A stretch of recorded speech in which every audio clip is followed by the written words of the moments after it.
How's everybody doing, man? We are in the building, man. It is your boy Black Columbo, aka Ock Nation, and we are in the building, man. Getting this so much going on, man. You know what? If you are concerned about crime in the community, this is the place for you, man. Um, we do politics here, but we focus on crime, man. The actual stuff that is happening, because it's not going down as far as the cities where there's no National Guard presence. Okay? Everywhere else, it's the same. It's only going down where there's National Guard presence.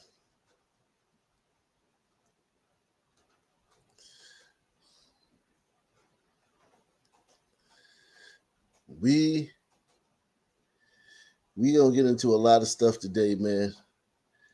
Uh Salute to everybody out there, Roger Wood, man. Um, Shout out to all you guys out there in the building that are coming in as you come in. Black Columbo in the building. Um,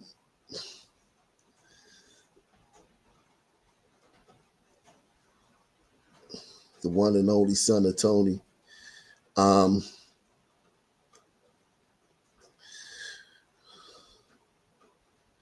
we have a great show for you guys today. There's so much stuff going on that people don't even know about. I mean, and listen, I get it. It's hard to cover all this stuff, man. That's why subscribe to this channel, because we pretty much focus on that stuff. We pretty much focus on that stuff over here on this channel and the Black Columbo channel as well. Make sure you salute to Jared Pierce, man. Jared Pierce in the building on Black Columbo. Shout out to you, Jared Pierce. Um, yeah.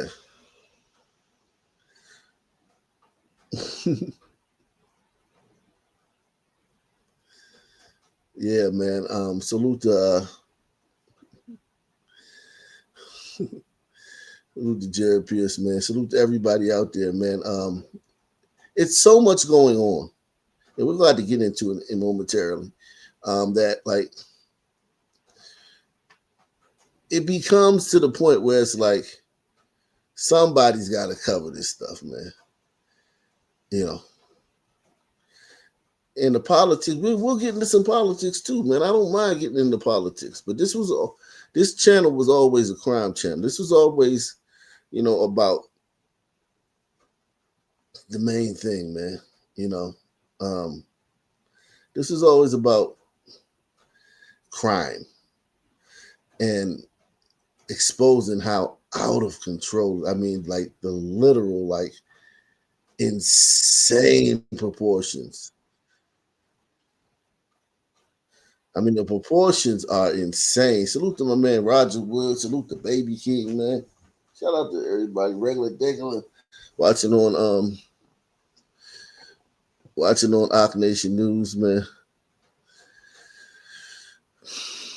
Wherever you're watching, man. Wherever you're watching, X, wherever. Salute to you. Cook County in the building. I want to show you this thing right here, man. Everybody hit the like button, man. Subscribe if you all subscribe to Black Columbo, man. The channel, you might as well go over there, man. Because we're gonna be transitioning away from this channel into Black Columbo, into the Black Columbo channel. We're transitioning. I'm trying to wean off of this Ock Nation channel, just for a little while, just to kind of like a rebranding. Also, like there's a lot of stuff going on over here for YouTube, and you know, I'm kind of tired, man. I'm tired of YouTube, man, on this channel, man. I'm tired of the way they treat me on this channel, man. I wanted a little break from that, man. The constant shadow banning, the constant, um, constant interference. because I dare. So I'm putting the link to the Black Columbo channel in the chat, man. You guys can put in a pinned comment. Put in a pinned comment in the chat. Yeah.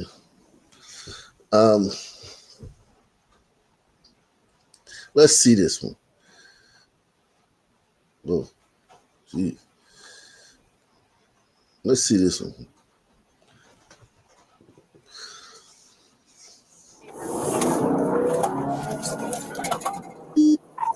Oh, here we go. Perfect. Okay, we're not going to use this vehicle, but you get the area and chopper. Yeah. They're bailing.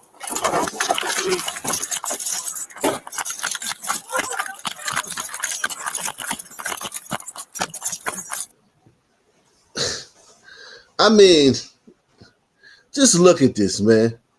This guy's armed. He's running. He's dipping around corners.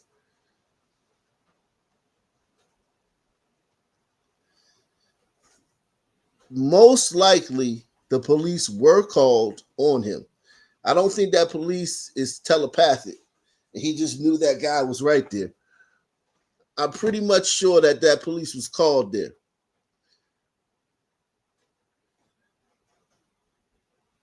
And listen, I'm going to focus on that every time. This nigger right here running is a shit-stained pariah on the community. And niggers always take that guy's side in every interaction with the police.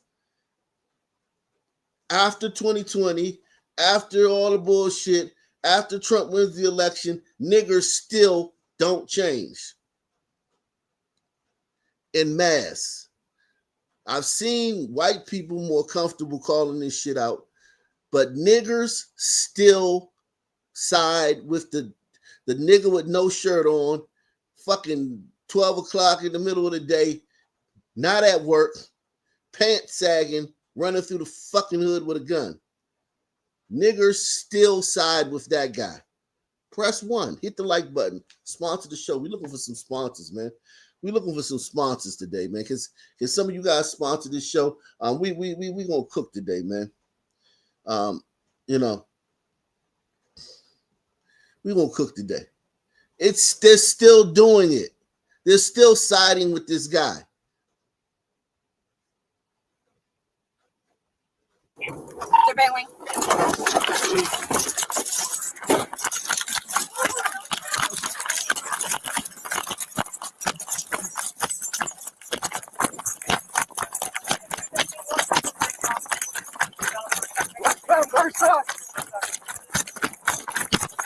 Let me see your fucking hand!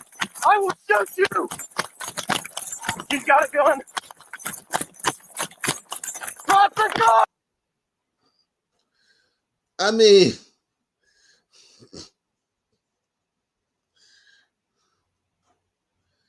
where's the protest against this guy? Hey, Ooga Boogas, otherwise known as black people, proto-humans. Where's the protest against this guy? It would make sense to burn down a Foot Locker because that would at least punish this dude. Press 1. If you burn down a Foot Locker, you would punish him.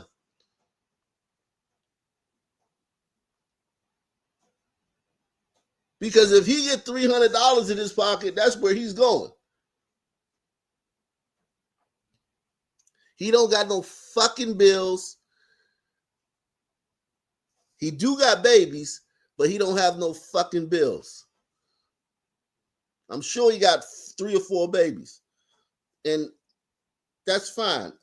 It doesn't, I'm not, you know, fine, whatever.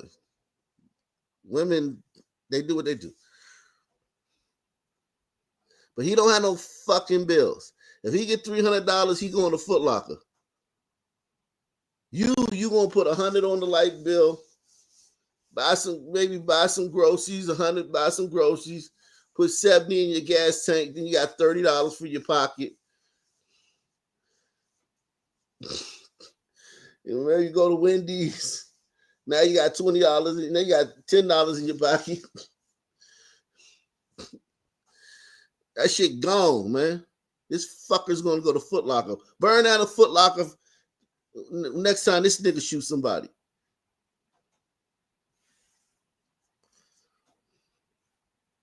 Out of gun. Drop the gun! Drop the gun!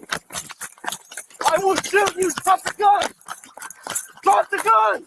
Holy shit. That nigga fell, dropped the gun, and picked the gun back up. Now his pants is, look at his pants. Why did he never pull his pants up? Why? Listen, there's too many black men in jail. And we need to do something about that. There's too many black men in jail, man. Okay? There's too many black men in jail. Well, here go a black man that almost got away. Salute to my man TCT, man. Salute. He said, thanks for the morning show. Shout out to you, TCT. Thank you for your service. He said, this dude said, they say too many black men in jail, right? It's too many black men in jail, man. This nigga, he almost got away from jail, though. But he wouldn't pull his pants up. If he had pulled his pants up, this might have been one last black man in jail because he had a good quarter of a block on that fucking cop, man. You know what I'm saying? He had a good 15, 20 yards on that cop. But he refused to pull his pants up.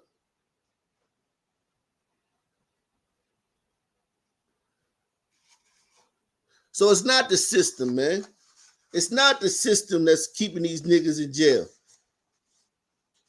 It's these niggas' actions, like this nigga for refusing to pull his damn pants up while he running from the police.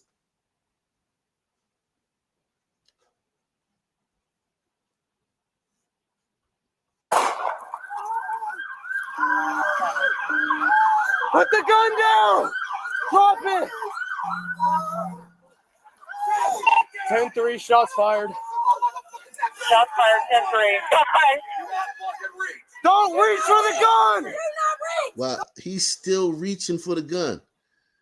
He's still reaching for the gun. How do you explain this behavior?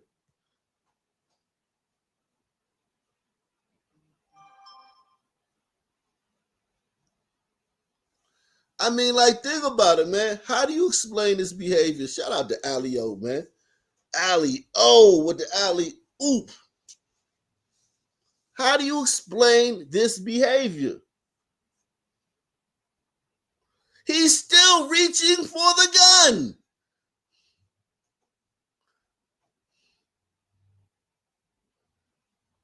Shots fired, 10-3. Don't reach for the gun! Do not move! And if this chick right here, and she's brave, let me tell you this. This woman's brave. I don't think women should be. I think only the best of the best women should be cops. I don't think they should lower the standards. But if a woman wants to be a cop and she can pass everything, I'm fine with it. But people will say, "Oh, well, women quick to shoot somebody because they're weaker. They're not as strong as men, and they don't want to get into a physical confrontation, so they'll shoot you before they get into a physical." This nigger's still reaching. She had every right to shoot that motherfucker again. And then this nigger is coming up talking about some, man, why you doing, man?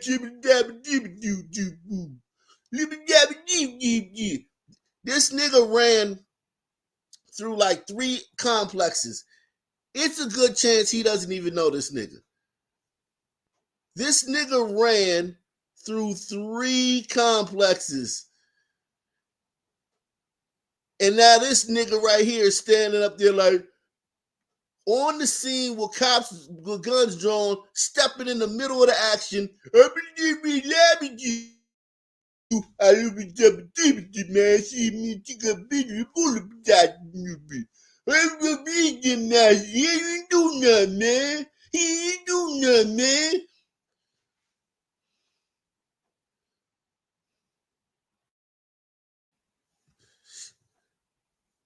Shout out to Yak, man. He says, salute to the nation. Her YouTube is going to ease up finally.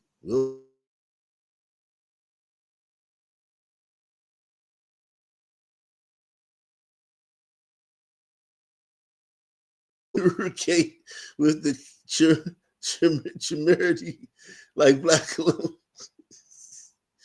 Is that a reference to Chamir, whatever that guy, that serial killer? I don't know, man. That's communicate. He said communicate. He said community.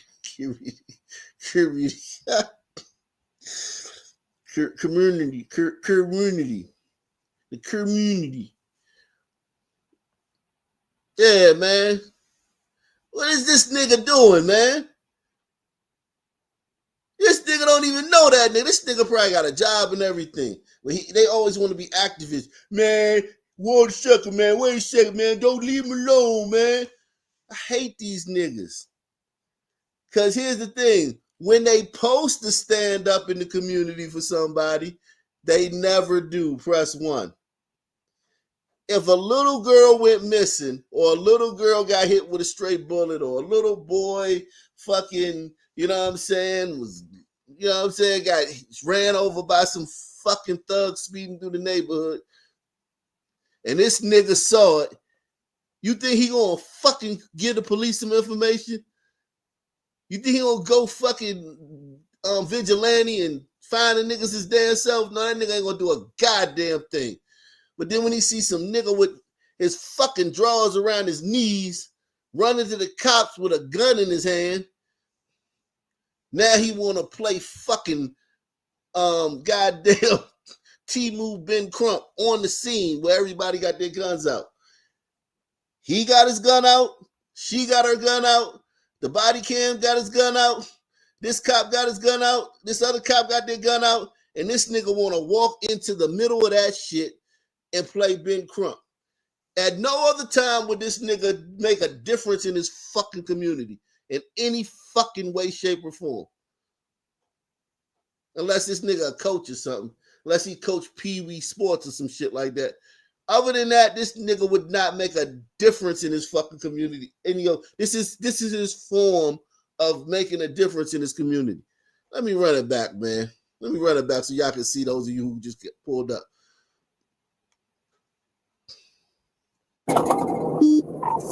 Oh, here we go. Perfect. Okay, we're not going to use this vehicle, but you get in the area and chopper. Yeah. Mr. Bailey.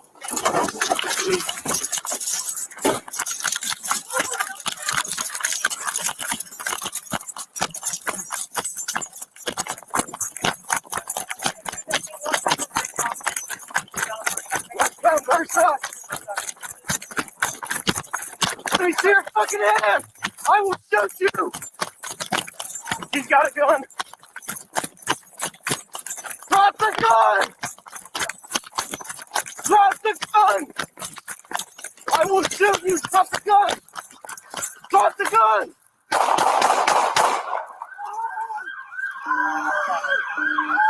Put the gun down! Drop it! 10-3, shots fired. Shots fired, 10-3. Don't reach for the gun! Do not move! Do not move! Get the gun, let's get him cuffed! Cuff him up! Taking one into custody now. Copy. Go get some men, please. Shut all this down.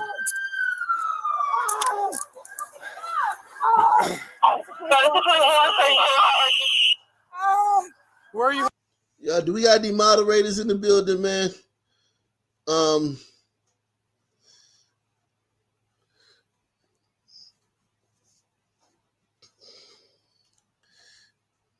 Yeah, man, look at this shit, man. Man, I can see the people in the neighborhood now. Man, they shot a dude in my neighborhood the other day, man.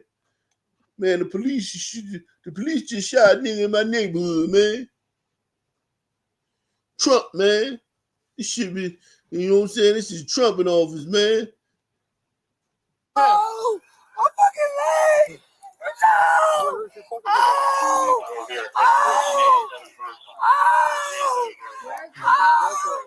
Let's get some. Don't touch it. Get a tourniquet on him. All right, man. That's enough of that, man. But anyway, man. Records show a Louisville man was locked up for a violent crime he did not commit because of his name, and it got the attention of Louisville's Inspector General. WDRB Investigates reporter Valerie Chin went through court records and police videos and explains how long it took to get the charges dropped. And he punched you in the face twice? Yes. Closed fist, or was it like mugging you? Fist. What's his name? Michael Anderson. January 15th, 2023, a domestic violence case on East Jacob Street. Do you know any other information except for his name is Mike?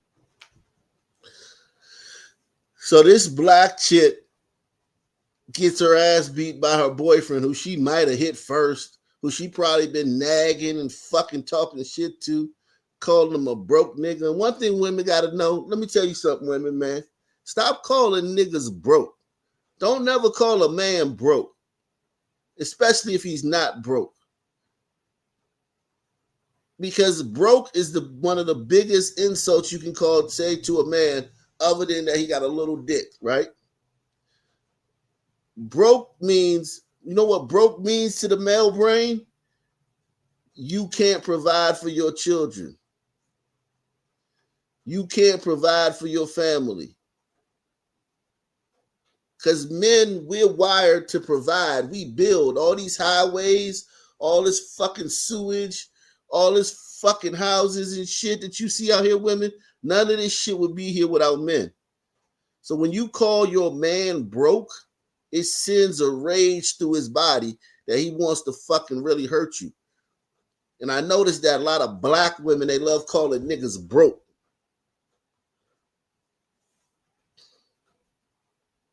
Salute to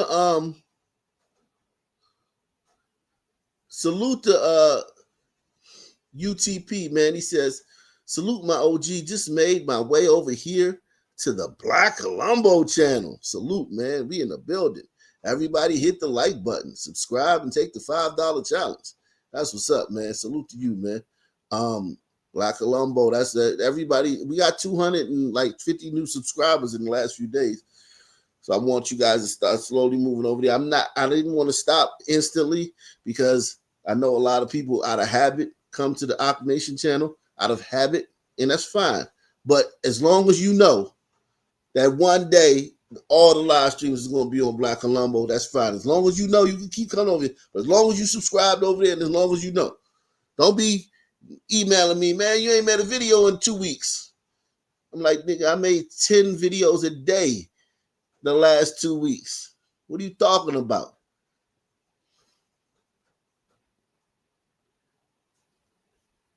Michael Anderson.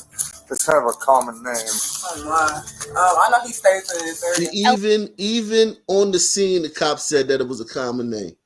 Cops aren't allowed to make any mistakes in these violent, shit-stained communities. Every fucking mistake is magnified. These cops got to be fucking perfect in the midst of chaos. Press 1. East Jacob Street. Do you know any other information except for his name is Michael Anderson? It's kind of a common name. Oh my. I know he stays in this area. LMPD officers responded to a shot spotter call. The camera right outside the woman's home. I just got hit in the face by he just shot at me too. In the video, you could see the woman walk out, 2 men leaving, reversing the car with the doors open, and then the man on the left pointing a gun and shooting. Attorney Sarah Collins says on Christmas Eve 2024, her client, Michael Anderson, he is a very involved father. He is a caretaker for his children. Was arrested and charged with assault and wanton endangerment nearly a year after the crime. Still frustrated. Still confused. From the beginning, Anderson said it wasn't him. It's one of those situations where somebody is actually using Social Security. I told y'all I went through that in the early 2000s. I had to go through this every time I got pulled over. Niggas thought I was like a super gangster because every time we got pulled over, the niggas I would be with, it would be like they would pull me out and be like, yo, you got warrants for this, warrants for that. And niggas be like, damn. And I was like, I could have really played it up if I was smarter, but I was like, nah, that ain't me.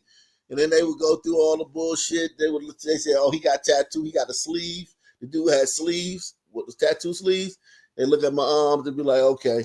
Then he was a different height. So it's like, you know, I'm tall. So it's like they would be like, okay, that's not you. And then they would let me go. Every time for like years, couple years, maybe 5 years. But that shit happens. But it wasn't the name, it was the social security number. Like, you're saying this wasn't you? You're going to have to contact your public defender, and I'll talk to you about it from there, okay? Okay. These things. Collins says Anderson was in jail for a few months, then put on home incarceration. At this court hearing in April of this year, it was clear police had the wrong man. The man who's on that shot spotter video has a much lighter skin tone than my client. I'm Mr. Anderson is not the Mr. Anderson that this occurred with. He has also said he does not know her. Do you agree it does not appear to be him? I do. I'd never seen Miss Holman's client before today in person. Okay. So, you know, this is embarrassing. Why didn't they just bring the woman down there to say, is this your boyfriend? Why didn't they just send the woman a picture like, is this your boyfriend? It seemed like they do. It seemed like this could have been resolved a lot easier in the courtroom. I could get it on the scene when the cops arrested him. It's hard. Maybe they couldn't do all that. But now you got the guy in jail. How hard would it to be like, yo, is this your boyfriend? Like, nah, I don't know that nigga. And then like I don't feel as though I had any way to know. You wouldn't know. Larry Farmer should have. Records show LMPD Detective Lawrence Farmer with the Domestic Violence Unit was the investigator on the case. Detective Farmer has the videotape the entire time where it is obviously a very different man. My client has dark skin. The suspect has very light skin. Anderson's arrest got the attention of Louisville's Inspector General, who started reviewing the case. In the OIG file obtained by WDRB, Farmer writes, after receiving a positive ID from the victim, it appears that I may have inadvertently used information from CourtNet to list in the suspect descriptors from a different Michael Anderson. He says he thought he had the correct information and filed a criminal complaint and e-warrant. So he was saying all along that he was innocent of this crime. What troubles you the most about what happened to him over those 5 months? I think the most disturbing part is how easily this could happen to anyone. Michael Anderson. Nah, that ain't the most disturbing part, bitch. You trying to race bait. The most disturbing part is that the fucking girl is still alive. The girl who got shot at is still alive and still lives in the same city. And you didn't fucking say, hey, is this your fucking boyfriend? Is this your boyfriend's friend? Is this the guy who was with you that night? Like, that's the most disturbing part, bitch. Is a very common name. The case was then dismissed in May. And what are you doing to try to clear your name? I don't believe it can be cleared because it was thrown everywhere. It was bad. It was put all over the internet. LMPD saying its public standards unit investigation started in August, which is an internal investigation. What would you like to see happen to that officer and any changes for LMPD? My client is preparing a lawsuit at this time, unless this detective is held accountable and unless the department is held accountable. These things will continue to happen. It was a bad experience, and I hope I don't go through it again. Valerie Chin, WDRB News. LMPD released this statement on the case. As you know, no member of this agency or the government, for that matter, may take any public statements regarding the issue until its final disposition. The internal investigation is still ongoing. Detective Farmer also hasn't commented. Yeah, that dude gonna get paid. They're gonna settle. They're gonna settle with that shit. They're gonna settle. They settle basically everything.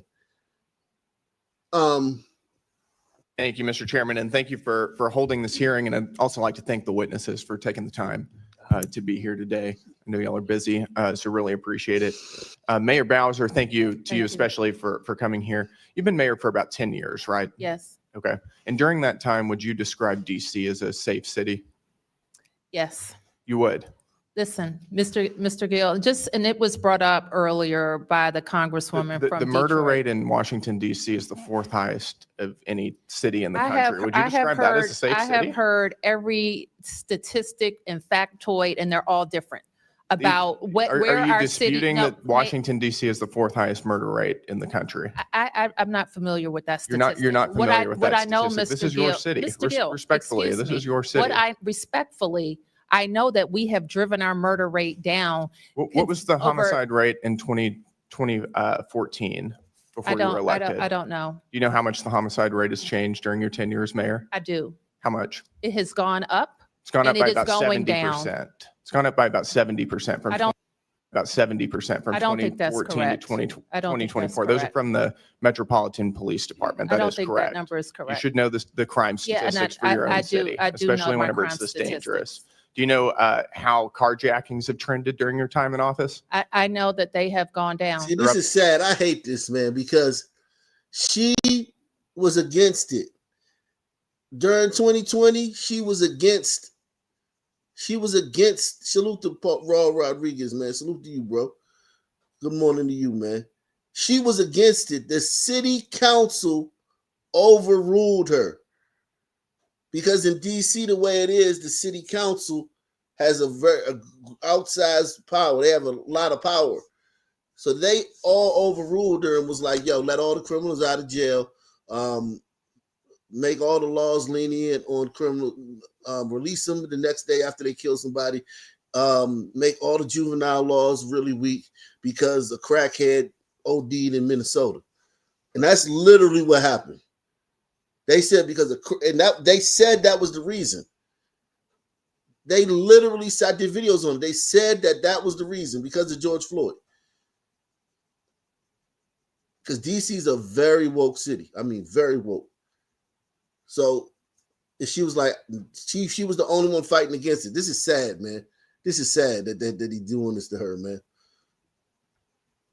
70%. It's gone up by about 70% from I don't think that's 2014 to correct. I don't think that's 2024. Those are correct. from the Metropolitan Police Department. I That don't is think correct. that number is correct. You should know the crime Yeah, and statistics for your own city, I do know especially my whenever crime it's this statistics. dangerous. Do you know how carjackings have trended during your time in office? I know that they have gone down. They're up over 500% since from 2014 to 2024. That's not a safe city. I don't think any person. I always be sipping for Bowser. Nah, man, you gotta understand. That's the last time I lived in DC. 2020 was the last year I lived in DC.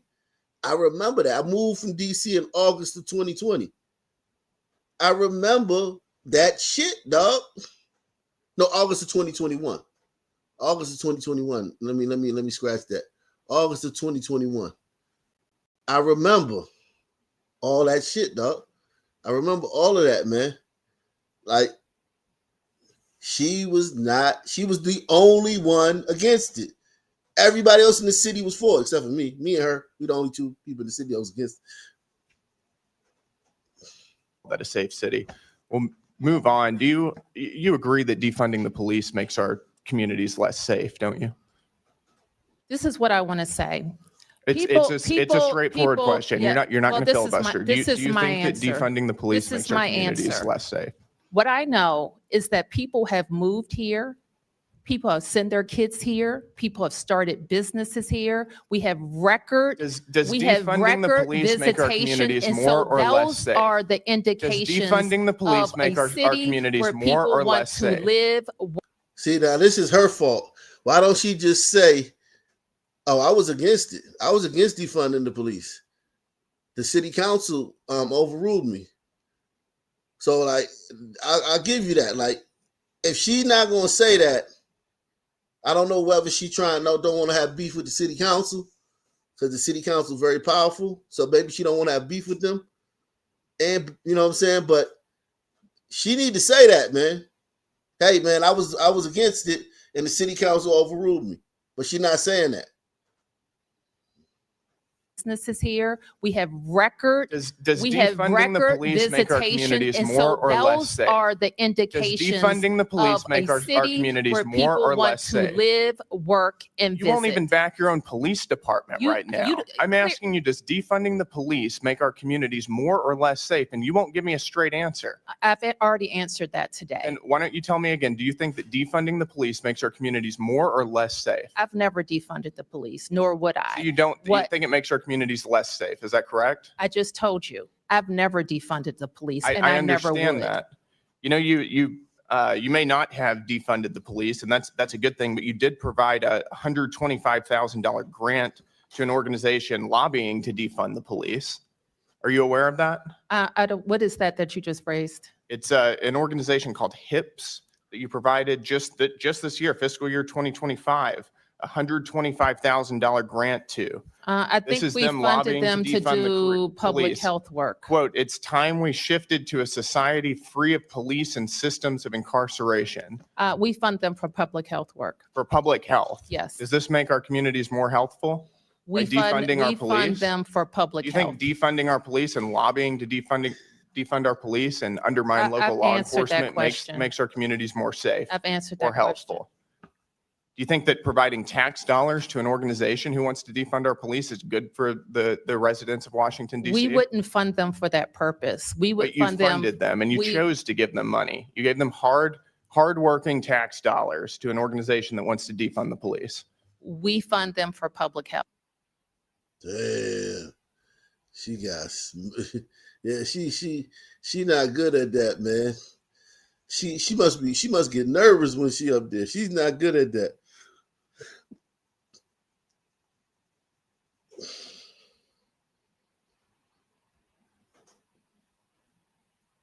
Oh shit. Yeah, man. Salute to Pinky Brown, man. Pinky Brown is in the building, man. Shout out to Pinky Brown. Yeah, she not good at that, man. She is not good at that, man. Oh shit. Jesus Christ.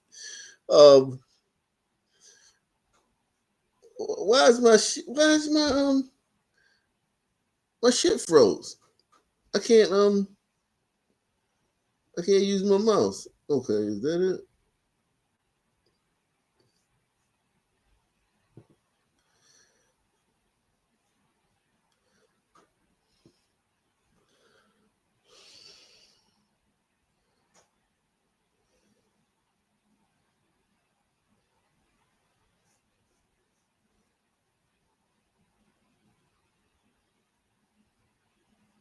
Jesus Christ. Shit froze. My mouse froze. That's crazy, man. Jesus. What the hell? Let me see something.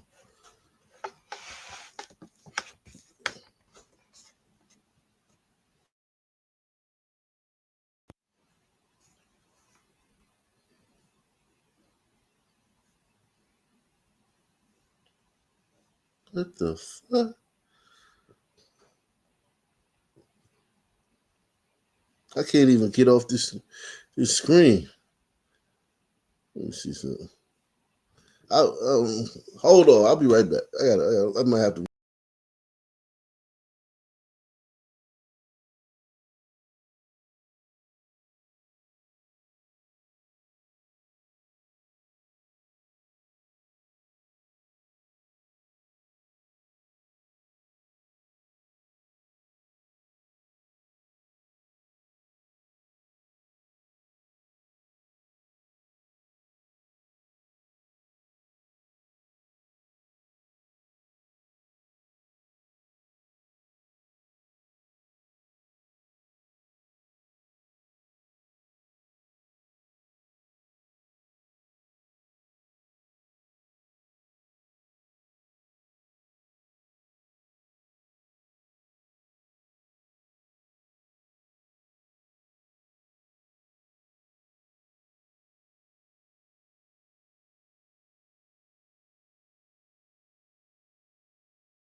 All right, we back in effect, man, with a mask from the tech, man. Salute, man. Thank you for your patience, man. Thank you for your patience. I don't know what the fuck just happened. I have no clue. I ain't even gonna lie to you, man. I don't even know what happened. I don't know what happened. Tuesday's killing of a 73-year-old man in a hotel room at Homewood Suites on North Rampart Street. Tuesday killing of a 73-year-old man in New Orleans. Tuesday's killing of a 73-year-old man in a hotel room at Homewood Suites on North Rampart Street left New Orleans police trying to track down a suspect.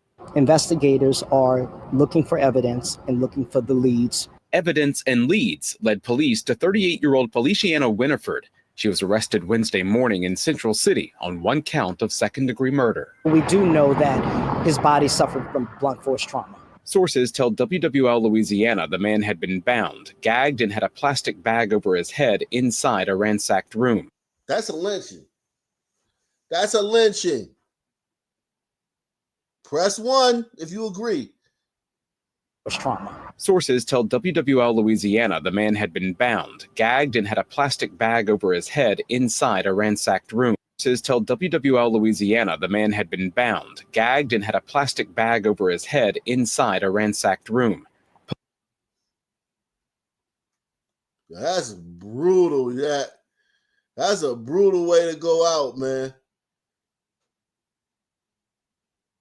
A bitch tie you up and put a bag over your fucking head.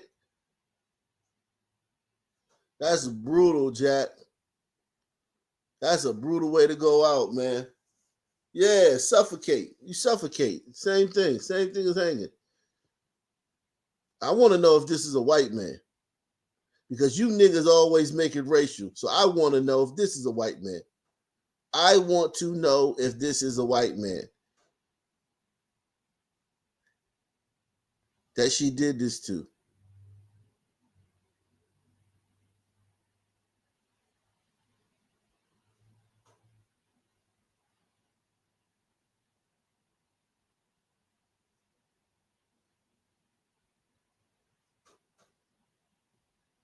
Body suffered from blunt force trauma. Sources tell WWL Louisiana the man had been bound, gagged, and had a plastic bag over his head inside a ransacked room.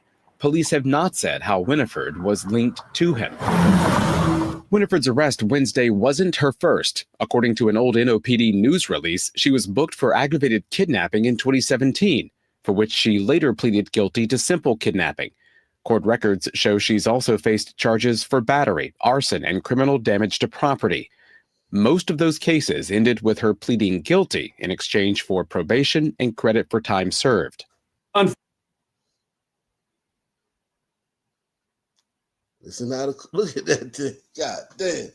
She looked like she playing a WNBA, man. Look at this. Now remember, the criminal justice system is harder on blacks than it is on whites. Full kidnapping. Court records show she's also faced charges for battery, arson, and criminal damage to property. Most of those cases ended with her pleading guilty in exchange for probation and credit for time served. Unfortunately, it's an age-old. She a Philly 6? Yeah. Yeah, she might be a Philly 6, man. That's, God damn. Jeez. Yikes. Unfortunately, it's an age-old story. There are indications that this defendant suffers from severe mental health issues. Last month, court documents show Winifred was ordered to mental health court when she skipped her September 10th hearing. An arrest warrant went out. 2 weeks later, she was arrested for murder. If you don't show up for your hearings... Yo, listen. This is the thing about mental health. So you got people on the street that if you don't like keep tabs on them all the time, or their social worker or their professionals or whatever isn't constantly engaged with them, or they aren't in some program, they got a high likelihood of killing somebody. That's not fair to the rest of us, man.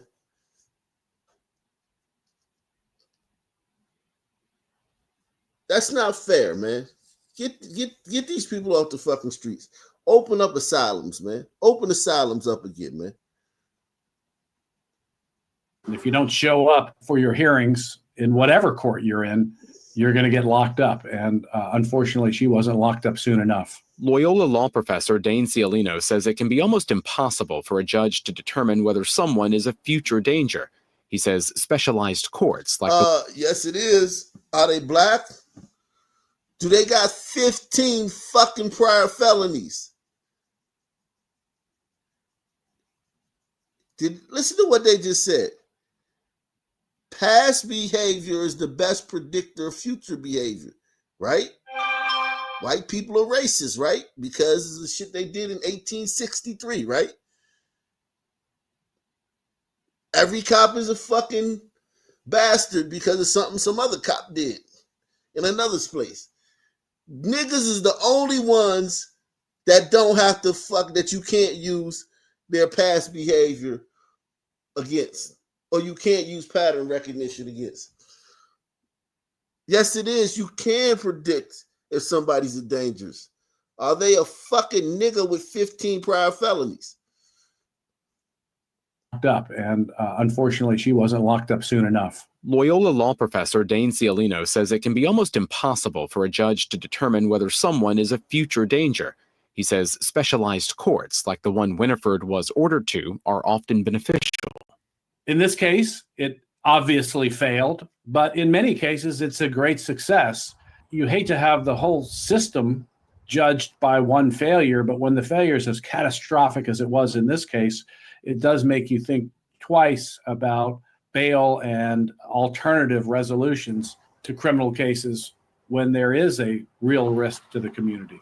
A community left dealing with another murder and Winifred with another felony offense.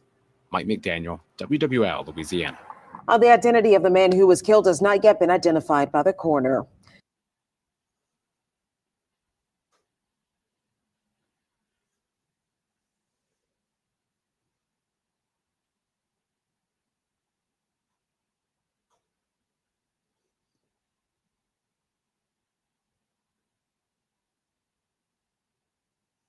Tonight, a KCRA3 exclusive coming your way. A woman assaulted outside an Natomas elementary school. Surveillance video here shows the moments that an unknown suspect grabbed her in broad daylight. And it happened with her children sitting in the back seat. Thanks for being with us at 6. I'm Golston Dart. And I'm Edie Lambert. She says Monday afternoon, she picked up 2 of her kids early when the suspect approached her right in front of the school. As KCRA3's Cecil Hannibal reports, the mother is still on edge because right now she says the attacker in this case could be anywhere. This is me walking them to the car. Something Cynthia Paris does almost every day. Pick her kids up from school. Like a normal day. The video is less than a minute. Waited for me to turn my back. But the trauma has lingered for days. An elementary school is the last place you would expect something like this to happen. On Monday, outside of American Lake School in Natomas, surveillance video shows a man lunge towards her as she quickly locks her kids inside. He picked me up. Fighting back tears, she remembers those terrifying moments. He groped. Okay, she do got a nice little, she is working with some things, man, right there, man. I ain't gonna lie, man. She got some cakes on her for a little Latina, man. She got some cakes on her for a Latina, man. I ain't gonna lie to you, man.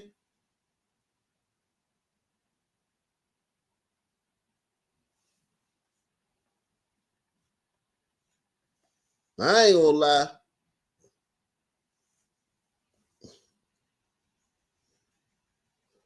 You say she underage? She the mom. What you talking about, man? You listening, man? Are you paying attention? She's the mom.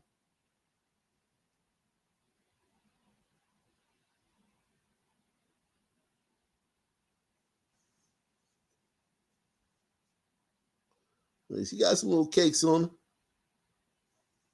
What he did was not right.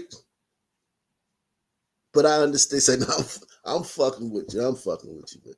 But, remembers those terrifying moments. He groped me. I just remember trying to push him off and get him away from from me. Paris says she screamed and fought until he ran away, all while her 6- and 7-year-old watched from the back seat. They were angry for me and sad for me because they seen everything. It makes me feel angry and uneasy. That's because the man seen in this video is still out there. KCRA3 contacted the Sacramento Police Department. A spokesperson says this is an active sexual assault investigation, but could not provide any suspect details or descriptions. He intentionally covered his face. Paris says she never saw his face because of a mask and hood. And until he's caught, Definitely uneasy, anxious. she says her family can't get back a sense of peace. More anxiety picking them up, just always. Who did this, man? Let me see, man. I think this was an Hombrito, man. I think this was an Hombrito. He is kind of tall, though, man. That's the only thing about it, man. But this is kind of like Hombrito behavior. A nigga might have... No, he ain't that tall. He's not that tall. No, he's not that tall. No, he's not that tall. A nigga might have tried to holler at her or some shit. Nigga would have tried to holler. Hey, excuse Miss Lady. Miss Lady. Miss Lady. Hey, you in the red pants. Come in. Nigga would have told her to come in. Come in. Nigga would have been all the way down the street. Come in, shorty. Come in. She's like, my kid's in the car. He's like, all right, wait up.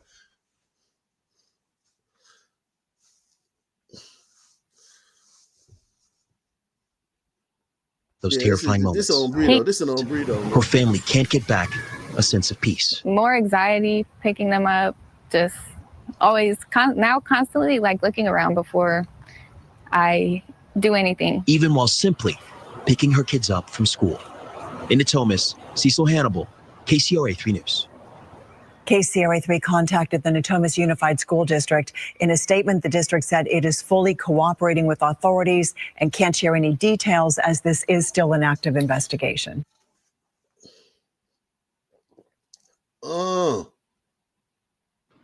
Mike, the family has identified the victim as Carla Lee. Her sister tells me Carla had just left the family home when shots rang out before she even made it to her car. Shout out to Gordito in the building, man. Support the channel. Take the $5 challenge. Daytime show. Crimes that they not talking about, man. My sister was young, full of life. I mean, always happy, smiling. You never seen her angry. Tiffany Lee. She do look like a good person. She don't look like a hood booger, man. She don't look like a booger, man. Not saying that it would make you feel less, but she don't look like a hood booger. She look like a sophisticated, she look like a sister, cut from a different cloth than the Shaniquas. Press 1. Was young, full of life. I mean, always happy, smiling. You never seen her angry. Tiffany Lee is describing her younger sister, Carla Lee. The 29-year-old was shot and killed around 6:15 Monday evening in front of her East Oakland home where she lived with her parents. Carla was walking to her car to pick up Lee's 2 young children from an after-school program. It's so unbelievable. Like coming out your own home to go pick up your niece and nephew and you get shot in Oakland. These streets are not safe at all. They're going down towards East 14th down this way. Lee says a white pickup truck was speeding down the street, followed closely by a light-colored sedan. Someone on the passenger side of the sedan fired 2 to 3 shots. Carla's father ran outside and found his daughter suffering from a gunshot wound. The family called 911, but Carla died by the time first responders arrived. She wasn't in no gang. She was. Wow. She died in her father's arms. She wasn't in no gang. She was always just working, coming home. She was not outside like that. Lee describes her sister as a homebody who loved animals. She worked full-time for an online grocery delivery service. Carla also cared for 2 autistic siblings, and going to pick up her niece and nephew was among the many things she did to help her family. Innocent bystander. She haven't even lived her life yet. 29 years old. Like, justice needs to be served because she didn't deserve that at all. Relatives say crime may be down in Oakland, but that this senseless gun violence is unacceptable. Police say they're investigating the circumstances surrounding this shooting. They have not said if Jesus Christ.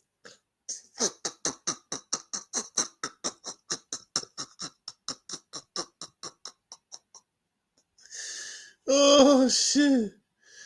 Oh my God. Gordita. Yo.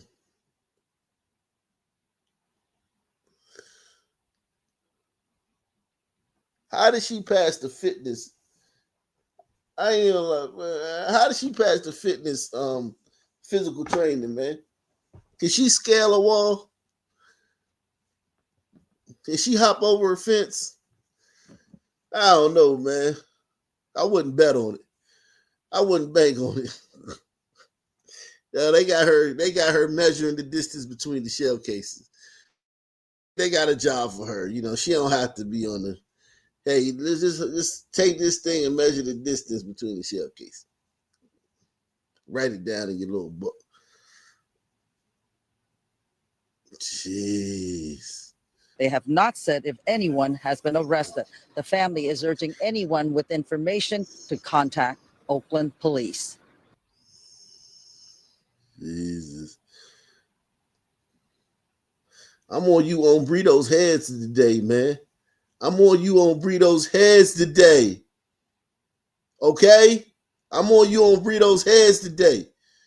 A former mixed martial arts fighter was sentenced to 50 years in prison today for sexually assaulting 3 homeless women.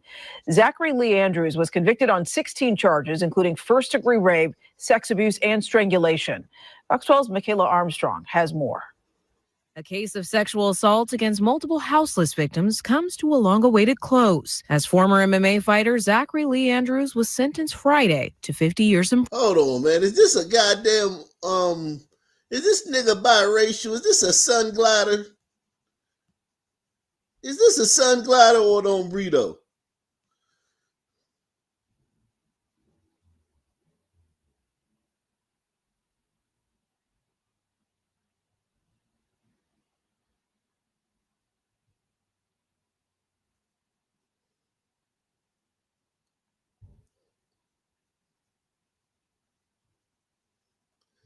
UTP says, yo, did you cover the news about Camden, New Jersey having no homicides in the summer for the first time in 50 years? Salute to them if true. All right, we're going to get to that next. We're going to get to that next. Is this an ombrito or a sun glider, man? Or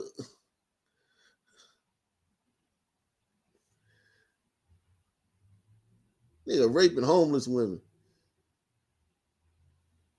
Zachary Lee Andrews was sentenced Friday to 50 years in prison. Andrews, also known as the Cadillac, was convicted by a jury in January for raping 3 homeless. The Cadillac? Okay, he a nigga. He a nigga. He a nigga. Former MMA fighter Zachary Lee Andrews was sentenced Friday to 50 years in prison. Andrews, also known as the Cadillac, was convicted by a jury in January for raping 3 homeless women inside their tents in Portland from 2021 to 2022, a problem the unhoused, especially women, face far too often, according to Blanchet House Executive Director Scott Kerman. It's a significant problem. Houseless people in general, people who are unsheltered, are extremely vulnerable. And because they're so vulnerable, they are susceptible to being taken advantage of, manipulated. The streets can be a very violent place. According to court documents, the victims were 40, 47, and 60 years old, each victim detailing how they tried to resist Andrews by kicking, screaming, or yelling no and help, but were still forcibly raped by him. In matters of consent, when you're dealing. Look at her. She is asking for it, man. Look at her, man. Just got it all out there like that, man. Come get this homeless snatch shit. Listen, man. He an MMA fighter and shit. The women have a chance, man. When you're dealing with a houseless victim, they really don't have choice in the matter. Every night is a horror, right? Every night is one spent in terror, just under the threat of being victimized, being assaulted, perhaps being a victim of theft. During his trial, 33-year-old Andrews was found guilty of 16 charges, including rape, sex abuse, strangulation, kidnapping, and more. In court, the prosecutor said, quote, there was not a single glimmer of remorse in Andrews. District Attorney Nathan Vasquez called Andrews' sentencing Friday long-awaited accountability, and in a statement said, quote, while no prison term can undo the trauma he caused, this outcome ensures he can no longer hurt others. We are grateful to the survivors whose courage and testimony brought the truth to light. Carmen applauds the courage of the victims as well and hopes more will do the same, but knows it is not easy. Just the courage that it takes to come forward with something like this, I think, which is true for all victims of sexual assault, whether they're houseless or not. But of course, if you're houseless, it takes even more courage. In Portland, Michaela Armstrong, Fox 12 Oregon. You said Camden? Hold on, this white boy. Okay. I do want to get some whites on the board. Let me save this one right here. A mother is on. Let me save this one right here. I don't want to forget you gliders, man. I want to make sure we give y'all proper attention during this show too, man. What are we talking about? Where we at? Where we at? Where are we at? What are we talking about? Camden.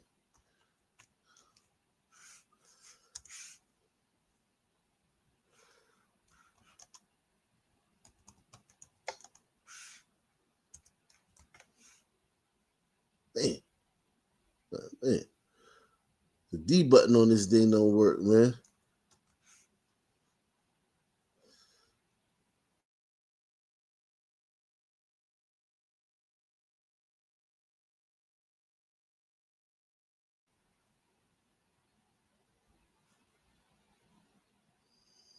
Yeah.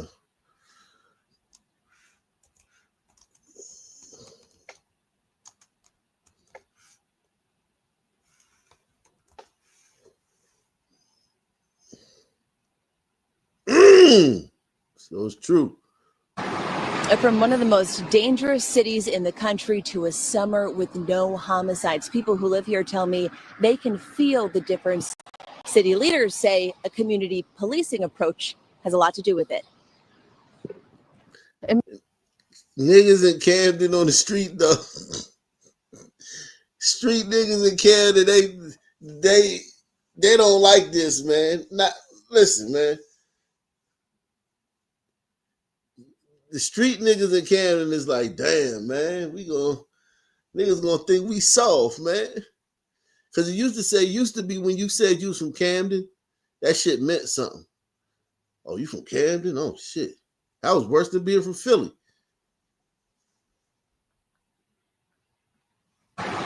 From one of the most dangerous cities in the country to a summer with no homicides. People who live here tell me they can feel the difference. City leaders say a community policing approach has a lot to do with it. It makes you feel extremely powerful. Why is all these lady cops fat? Every lady cop is fat. It makes you feel extremely. She's a captain. Okay. So she's not out in the field. She's a captain. Jesus Christ.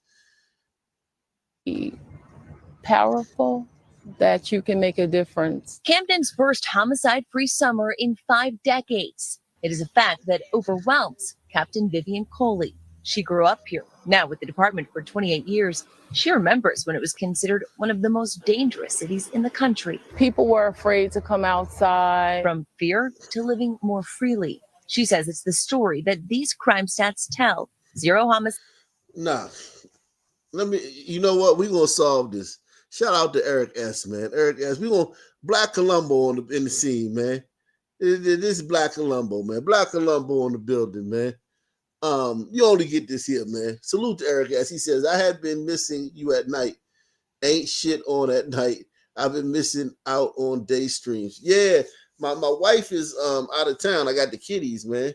You know how hard it is putting the 4-year-old and the 1.5-year-old to bed. They don't respect me, man. My kids don't respect me, man. They think they can do whatever they want when their mother ain't here, man. They be shitting on me, man.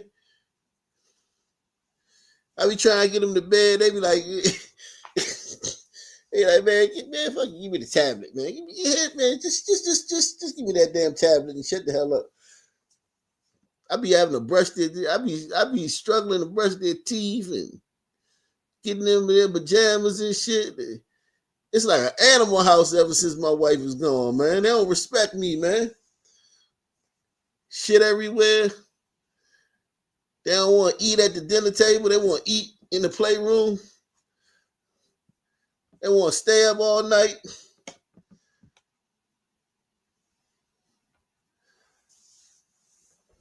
Hey, man, I can't do no lives at night, man. Until she get back, man. And my daughter, she a bad influence on my son. Because my son, I had my son here, man.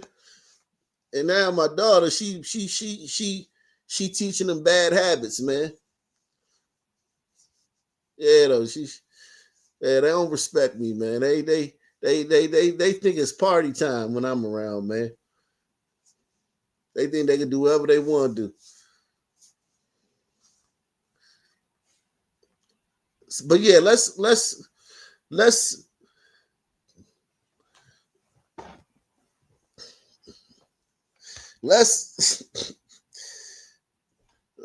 figure this out. So they used to be one of the worst cities in the country, right? Right? They used to be one of the worst. And if you've been with Op Nation long enough, you know what I'm about to do, right?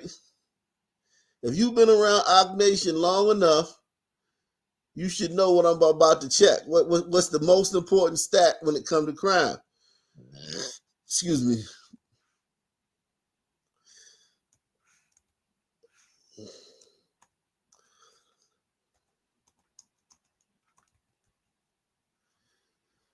Yeah, man. You know what we about to do. If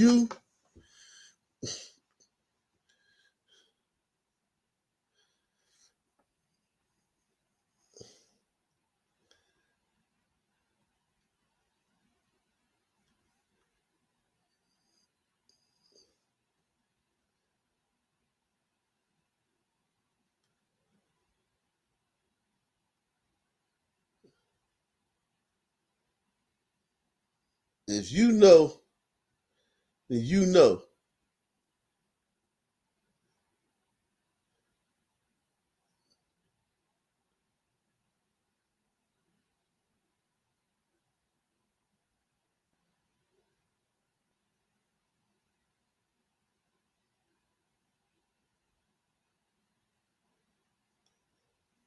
All right. So it looked like the black population has stayed steady for the last 15 years, man. We might got something going on here, man. The black population has stayed steady for the last 50.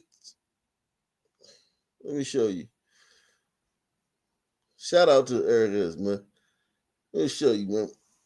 Because usually, all you gotta do to get rid of crime is to get rid of niggas. So 2010, you had 18.6% blacks. 2022, you got 18.8% blacks.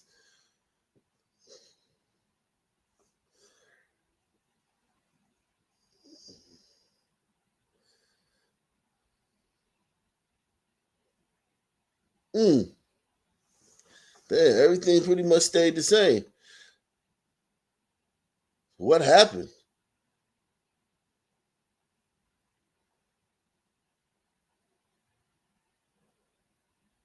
Oh, the county. This is the county. I want to do the city. It looked like people moved out to, okay, let me see, Kansas City, New Jersey. You niggas. Okay, the city. That's the county. Okay, that's the county.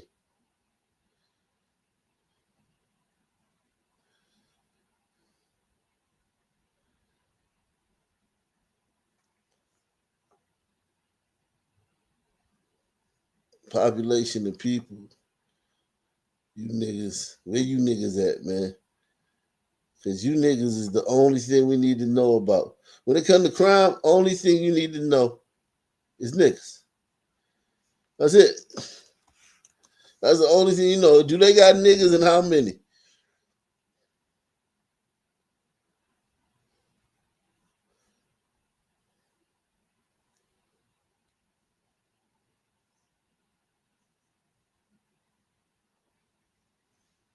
Oh wow, 2023 blacks were the largest group in the city. Wow, this is a strange place, man. All right, let me this is a strange place. The black population has stayed steady.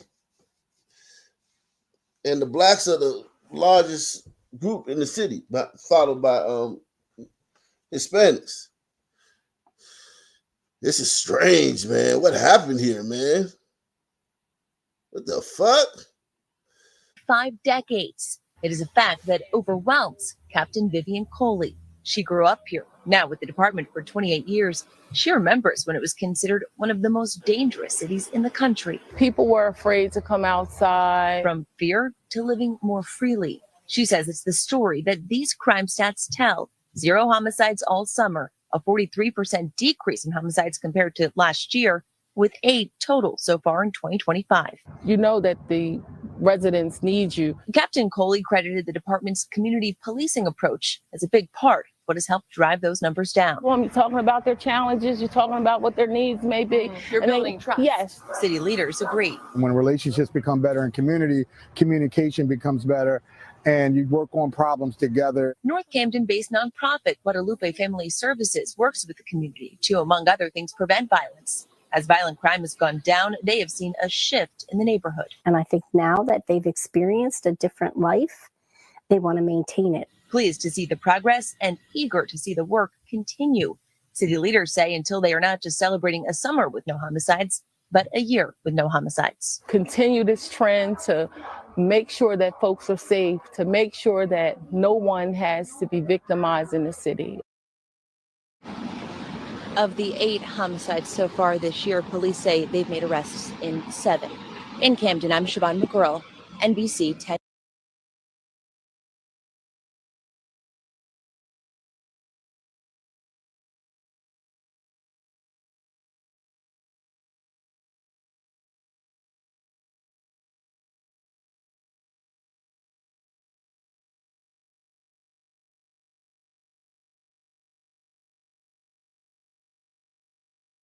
Historic peace because of historic policing.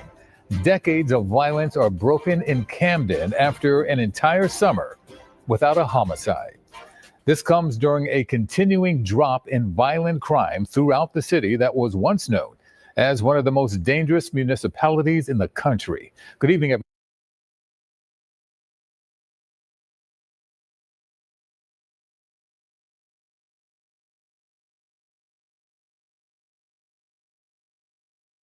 I'm muted. Yeah, man. Sorry, guys. I'm muted. I don't know. Listen, I don't know. I can't explain this.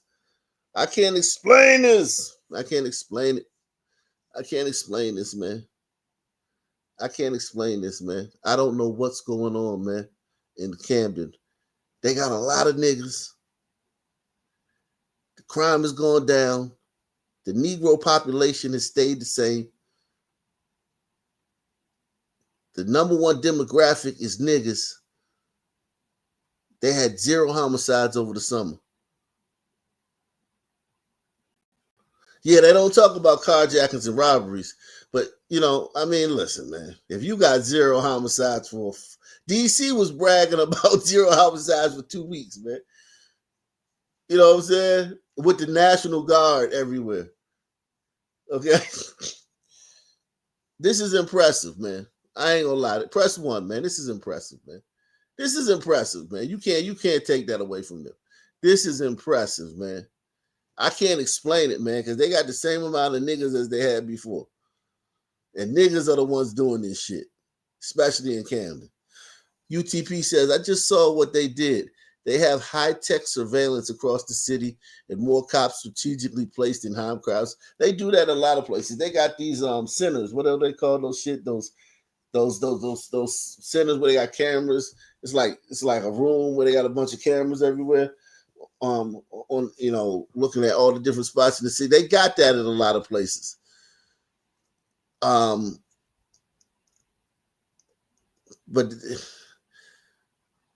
did they lock, like, I wonder if they did like a sweep and they locked up, because it's not a big city.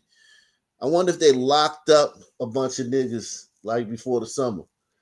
If they locked up, like did like a gang sweep and locked everybody up, that'll be another thing too.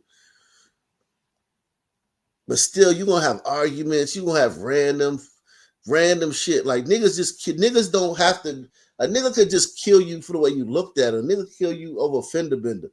A nigga could kill you, you know what I'm saying, just anywhere. So it's like, that's the fact. That's the thing that, like, we'll see, man. We'll see. You said surveillance across the city. They got one of them. They got one of them in DC, and they got one of those in Memphis. And that shit didn't work there. Let's see, man. I'm Yuki Washington. For the first time since 1970, Camden, New Jersey recorded 0 homicides for the official start and finish to the summer months. As CBS Philadelphia's Eva Anderson reports, a shift in policing strategy made a difference. Anthony Gilliams has spent all 52 years of his life in Camden, and he remembers darker days. When I was younger, we were actually in Time magazine as one of the top cities for murders.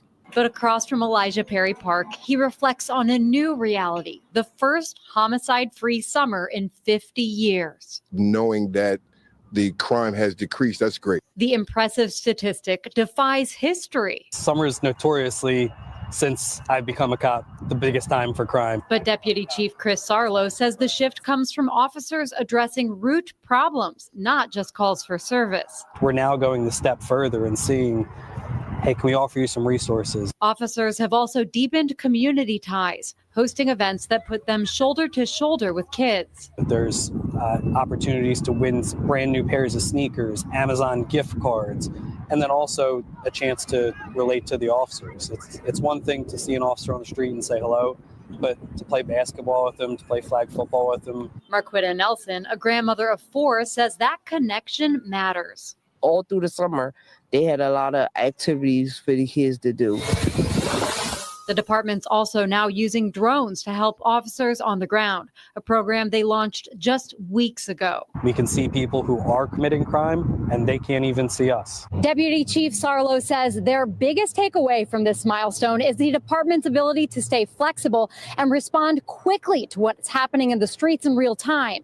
We change hour to hour throughout the day, throughout the week, throughout the month. When we start to see a trend in anything, we immediately are switching gears. And residents like Gilliam say the difference is clear. I saw that police presence increase. So with that, I'm happy. After years of headlines for violence, Camden is writing a new one. A city once feared for its crime, now celebrating a summer of peace. Eva Anderson, CBS News, Philadelphia.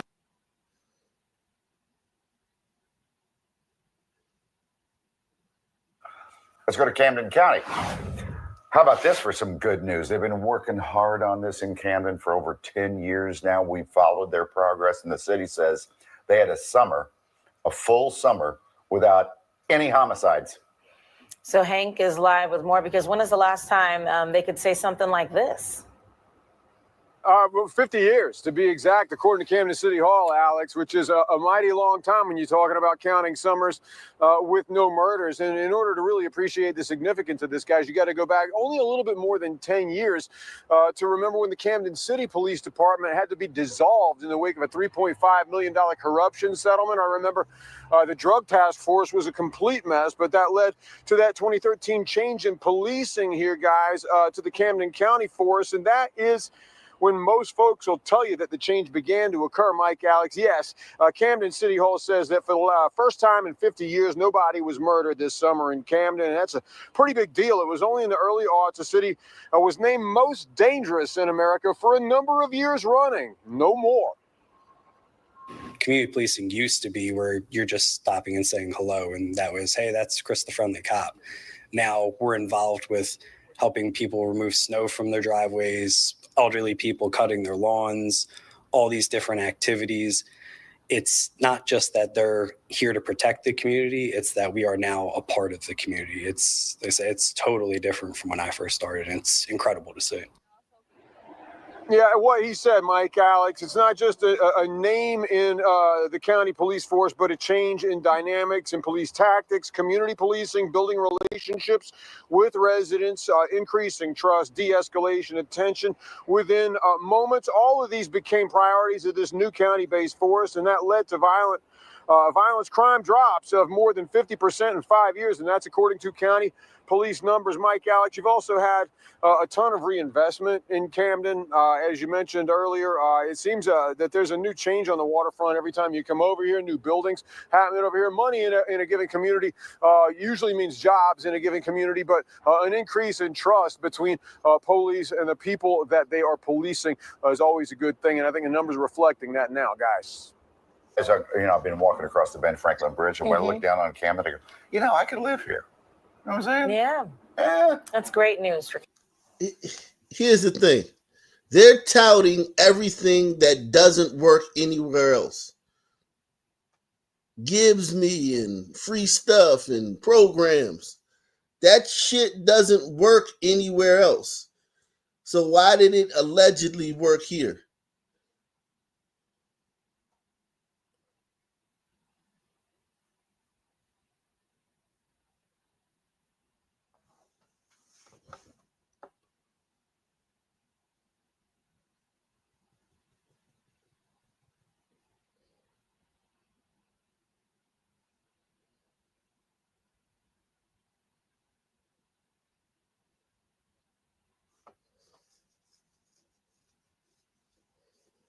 We want to follow that. We want to follow Camden. We want to follow. Salute to my man. Salute to Raul Rodriguez. Our middle class blacks moving to Camden. I looked, man. I mean, like they said, some shit is slightly up. Like employed, number of employed people is up like 4%, but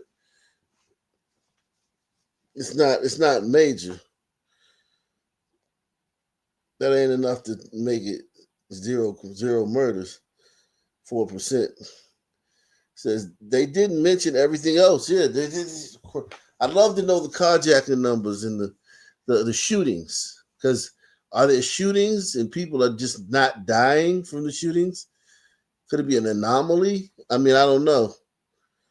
UTP says I was there. Yeah, I was in Camden last year. Went to they got a not an aquarium. They got like I know it was hippos in there, and what is that shit called? There's a lot of animals. It's like an indoor animal thing. Shit. It might be an aquarium. Might have been an aquarium, yeah. But I took my daughter there, yeah. It was outside it's just like right over the bridge from Philly. It's like literally right over the bridge. And yeah, I mean, it's a lot cleaner than Philly, I can tell you that much. The women that I saw there, but I was at the aquarium, so I don't know if they were Camden natives. They looked a lot better than Philly. They didn't look like they that the women weren't ugly. We might have to check that too. Maybe the women in Camden aren't ugly because, you know, that make you mad, man. When you see ugly women, you know what I mean? Ugly women all day make you mad, man.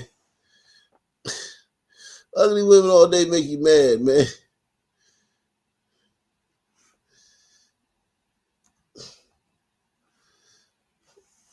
Ugly women, looking at ugly women all day make you mad, man.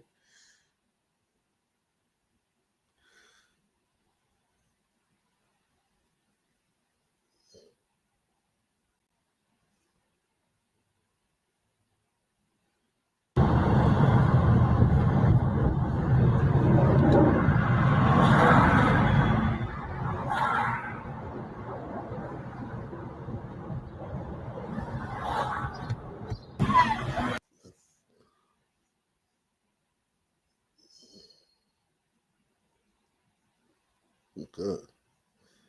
Looking at ugly women all day make you mad, man. Make you angry.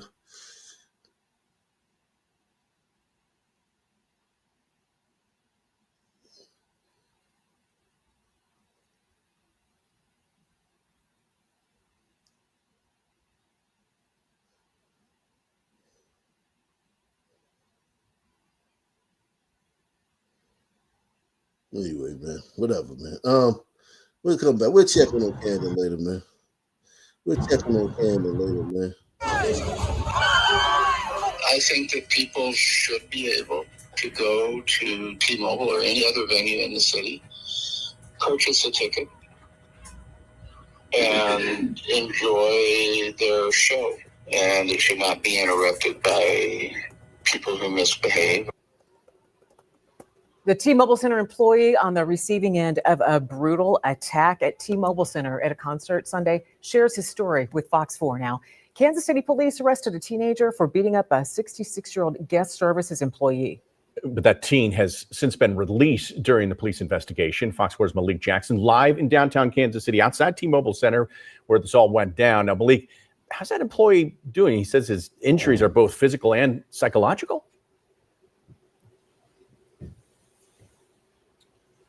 He does. Thomas Langley, a 17-year veteran guest services employee right here at the T-Mobile Center, but he still thinks it's important to share his story, and he's doing so first right here on Fox 4.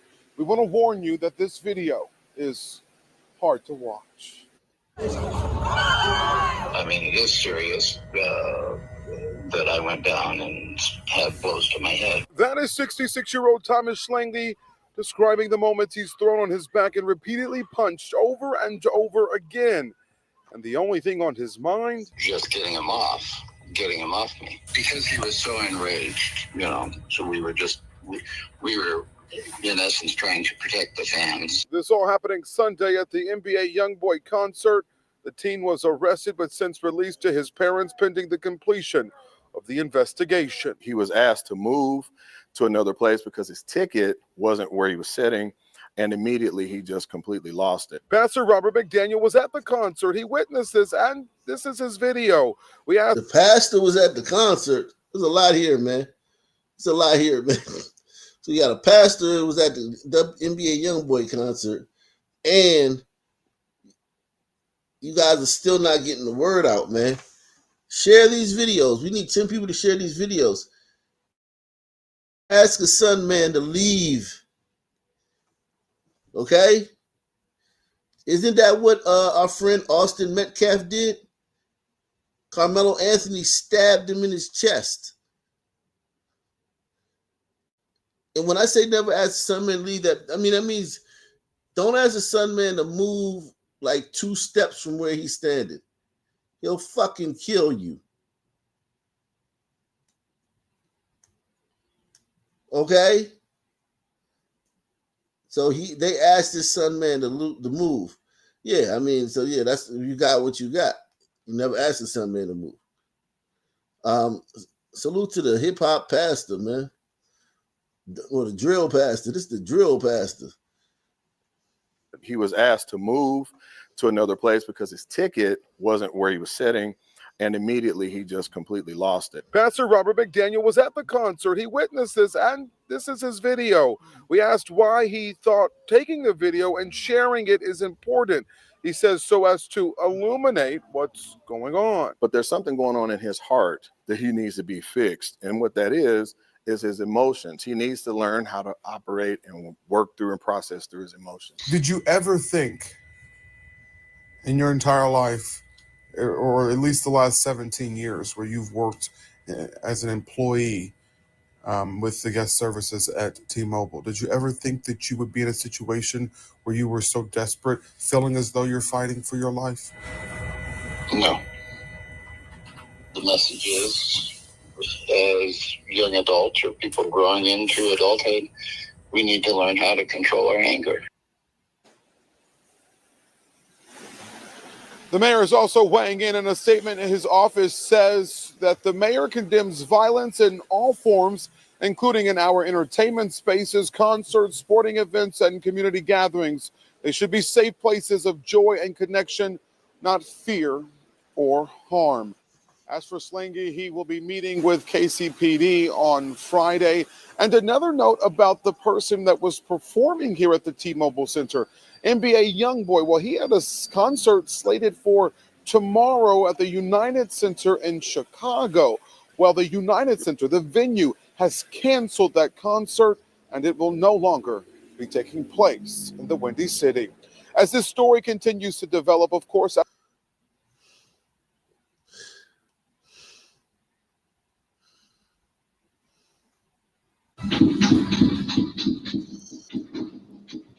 That security camera video goes viral on TikTok, getting millions of views in just a few days. That's from the Gallery apartment complex on Sunday night, the corner of 27th and Gillum. That's just south of Crown Center. I'm Lauren Halifax. And I'm Scott Kilbury. The person who lives there and shares the video says it's not the first time that he's heard gunfire, but never this close to his building. Fox 4's Jacob Sloan joins us now live outside that complex tonight with more on this viral video. Jacob. Yeah, Scott, it's currently got 1.6 million views on TikTok in just a few days. And if you listen to it, you can hear at least 10 or more shots ring out. Now, folks who live at the apartment complex tell me that they've heard those shots before. They felt like it was blocks away, and this is the first time they felt like it's been happening close to home. All of a sudden, I hear 2 gunshots, and they sounded really close. But I kind of froze. And then I heard the third one. And when I heard that third one, it sounded like glass broke. So that's what made me jump. And then that's when the video starts. Ramus says it happened just after 11 on Sunday night. Another video shows Ramus army crawling to his kitchen as more guns are fired.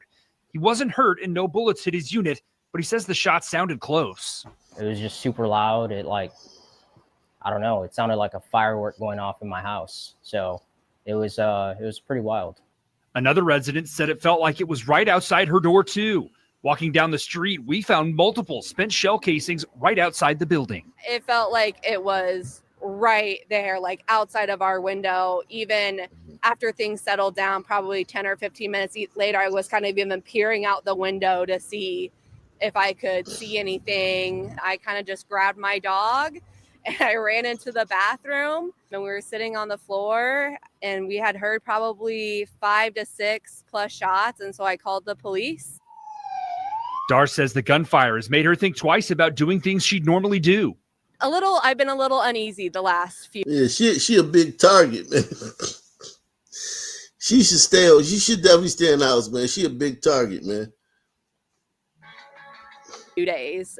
Nervous about taking my dog out later at night, whereas before I was, I was aware of my surroundings, but it wasn't like I'm not taking her out at dark, and I'm definitely nervous to do that now. Ramus says he didn't expect the video to go viral and is worried that if he hears shots like that again, that the consequences could be worse. Nobody wants to live somewhere where there's constant gunfire, and then you're having to worry.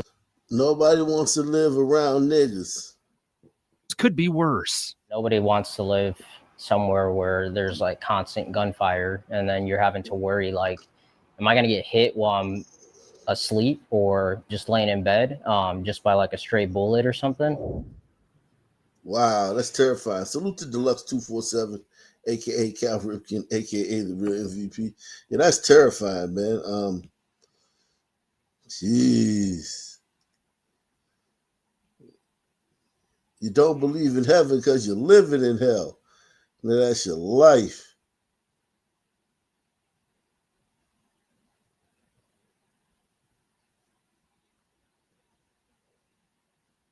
'94. We must go to war fast with a pen and a pad. Hot damn. I like Red Founders, Wu-Tang Recline, chill for the 9 quad. Money holes, designer clothes, and show. My man Mike says, where there's black crime, there's black Colombo. Yeah, man. We can't figure out. I'm stumped though. I'm stumped about Camden though. That joint stumping me, man. I'm gonna figure it out though. I'm stumped about Camden. Now, both Dar and Ramus told me that they're considering extra security measures, cameras and otherwise, to keep an eye over their home as they feel like this crime is getting closer, Scott. Jacob Sullivan reporting live tonight. Jacob, thank you. Well, it is a trend we've seen over the past couple of weeks. September 7th, a smash and grab robbery at a clothing store on Detroit's east side. And then a few days later, 2 robberies where a U-Haul was used to hit a smoke shop and a check cashing business. And now officials in Macomb County have made arrests after several burglaries that investigators say were all tied to the same suspects. Noelle Friel spent the day talking to business owners and law enforcement to see what's being done to stop this trend. Noelle, what'd you find out? Yeah, that's right, Kimberly. The Macomb County Sheriff's Office says they've uncovered a theft ring after arresting 3 men in connection to those burglaries. Investigators say the men hit several stores in Macomb County, including this dispensary in Mount Clemens, where they used a crowbar to break in through the back door.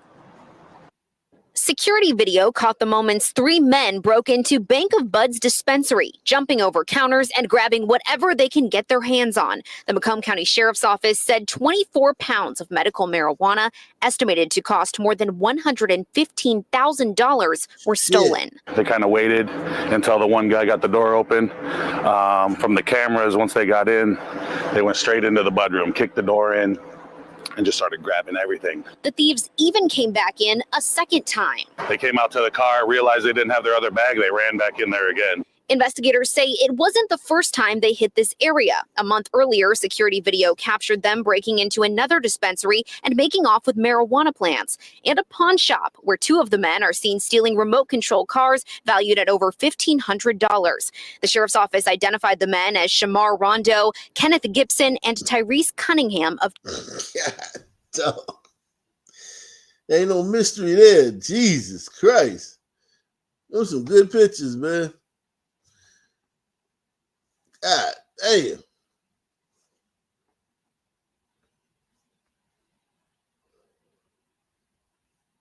identified the men as Shamar Rondo, Kenneth Gibson, and Tyrese Cunningham of Detroit. Investigators believe the men could be tied to even more break-ins in other areas. As that information began to be put out to neighboring jurisdictions, neighboring agencies, even into Oakland County, information was then being relayed to us that this was similar to some break-ins that they had within their jurisdiction. They're now facing several charges, including conducting a criminal enterprise and breaking and entering, with even more charges expected. It's not over. We're still actively pursuing these suspects into other communities. And the sheriff's office tells me that U.S. Marshals and the FBI have now become involved in this investigation. Investigators believe there's a 4th suspect who they're now working to identify. There are also investigations underway into related burglaries in Oakland County, Utica, and Warren. Reporting live, Noelle Friel, Local 4. All right, Noelle, thank you.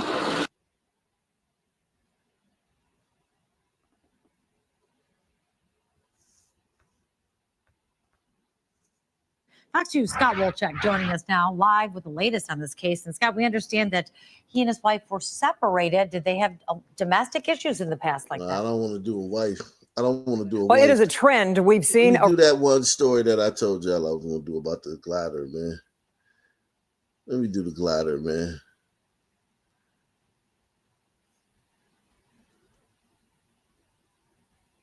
Now let's do this one. I gotta get gliders on the board, man. I'm gonna start doing that, making sure we get gliders on the board. Shout out to Barry B, man. He says Black Colombo Thursday daytime live stream. This the last story we're gonna do. Then I'm gonna come back after I go pick up my daughter from school. We'll get some gliders. She knew something wasn't right. He's like, so do you want to go hang out up there? And I'm like, no. Tonight, the investigators at Local 4 speak with a woman who had a disturbing encounter with a man the feds say was sexually exploiting young girls. And that's our top story tonight at 6. Thanks for joining us. I'm Ty Steele. I'm Kimberly Gill. Brandon Safani has been under investigation for months and was taken into custody yesterday. The feds say he was posing online as a teenage boy to trick minors into sending him explicit photos and videos. But as our Erica Erickson finds, there are concerns he was also portraying himself to others as a father seeking babysitting help. Complaints against Safani go back years. The most recent report filed here in Elmont. And a woman here says, wow, does she feel lucky. I thank God every day. My family thanks God every day. My parents tell me I had an angel on my shoulder that day. Shelby Clark of Elmont says she knew he was creepy, but didn't know last month she had been encountering someone the feds say has been posing as a teen boy to sexually exploit young girls. 29-year-old Brandon Safani arrested Tuesday, now facing federal charges, including child sexual exploitation, after Border Patrol agents investigating him for months, discovering photos and videos of underage girls on his phone at Detroit Metro Airport. The feds say Safani had been posing as a teen boy named Brody online, even asking a 12-year-old girl to perform sexual acts involving objects, allegedly recording her, along with other girls, up their skirts without their knowledge. Fast forward to August. Clark, who does part-time childcare, says she discovered Safani had been posing as a father on care.com, trying to get a babysitter. But she says when Safani came to her home, he asked her about her relationship and to go upstairs. He's like, so do you want to go hang out up there? And I'm like, no. So are you here for childcare, or what exactly are you here for? What did he say? Companionship. Clark says she told Safani to leave, but as she began closing the door, he starts to tell me, thanks for letting me come over and hang out and pet your dogs. What are you thinking? I slammed the door and I'm like, I did not invite him over. Safani also charged with fraud and forgery in 2018, sentenced to a day in jail and probation. Meanwhile, the Oakland County Sheriff's Office says his name pops up in multiple reports there, the most recent, a sexual assault investigation in April of last year. They say prosecutors did not have enough evidence to file charges. He could have attacked me going upstairs. He could have attacked me at point of entry into my house. It could have been me, and I'm glad that it wasn't. Right now, Safani faces years in prison. He's due back in federal court on Friday. Meanwhile, we did reach out to care.com. We have a statement from them at clickondetroit.com. In Elmont, I'm Erica Erickson, Local 4. Erica, and as Erica said, right now at clickondetroit.com, you. Damn. That wasn't even the white boy that I'll do the other white boy later, man. Yeah, man. We get some white boys on the board, man. But yeah, whoo. In honor of Camden, man. She was lucky, man. That girl lucky, man. She lucky. That dude was more like he was more of a player. He liked to try to convince people. He wasn't an aggressive. He wasn't a forcer. He didn't like to force himself on people. She lucky. That girl is lucky, man. Yeah, man. I'm gonna come back in a couple of hours, man. Stay tuned, man. Stay tuned to the to check your notifications, man. Same black time, same black channel. I'm out of here. Salute everybody out there.